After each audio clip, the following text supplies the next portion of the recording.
This is our new grow out tractor, equipped with no waste feeding ports, with for 50 birds about a week's worth of food. If they get up here and make a mess, we'll put a lid on. It's fully enclosed, so we shouldn't have any predator issues. They have a couple inches to the ground. Now this is a sandy spot. They're going to be moved somewhere else, but they do have access to grass to eat, as well as a bell waterer with a 5-gallon gravity-fed bucket, which gives them a lot of water. And then also sand, which, as we all know, is Quail's favorite activity.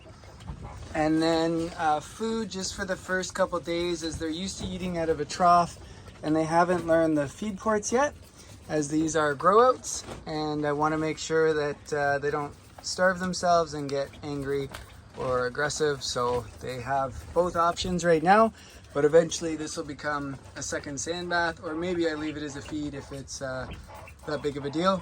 This is 10 by 5 and a bit square feet, so technically could hold 150 quail. This right now is, I think, just under 30, like 29 quail. Since we've been out here, we've had 0 loss, and they are starting to use the feed ports, and I just put it in, and they're also using it as a nice little spot to hide. So if they're feeling threatened or disliked, they can jump under there. Next thing I want to show, I guess, these heat lamps aren't set up right now, but if it gets really cold, I have a thermostat system here that has a hot and a cool adjustment. And so if it's too hot, my fan will come on and circulate the air, and that makes a huge difference for the heat. And then the heat lamps, this is more for younger birds, but they'll come on and cool everyone down if they need be. And so they have grass access. Their poop will go directly onto the ground, and so I don't need to be moving around manure. And as you just heard, this is a cage full of roosters. Not really ruined much right now, but I'm sure they will in a minute. Also not sure how often I'll have to fix this dust bath, but I can easily dump it out and just grab another shovel of sand, because I have a lot of sand on this property. As you can see on the spots that this was all just sand this summer, and now it's starting to grow a lot of grass. But I have a very sandy property, so getting sand is no issue. Yeah, so this is the Quail, and this is the brooder. I guess I should show you how it moves.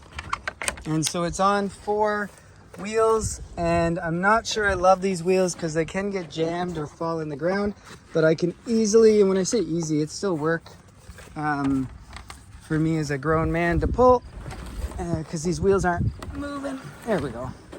But once they start rolling, it goes pretty good, and then their poo can be left behind. Oh, I'm on a hill, that's why. And I'm sinking into the sand because it's a sandy spot.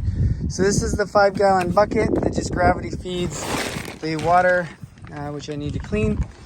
And yeah, so predator proof, quail approved, and lots of feed, lots of water, and they have lots of height. And if I do need to go in, I can easily go in there. It's strong enough to hold my weight. I weigh about 150, so a pretty light man, but my buddy who's like 200 goes in there. I don't love it, but it holds. And this is where they were yesterday. So you can see all the quail droppings dispersed into the grass, and it just gets absorbed. And because it's not a ton, I'm not worried about it burning the ground or doing anything negative to my fields, as I have a lot of fields. And yeah, so far no predator loss, and really excited to see how this turns out.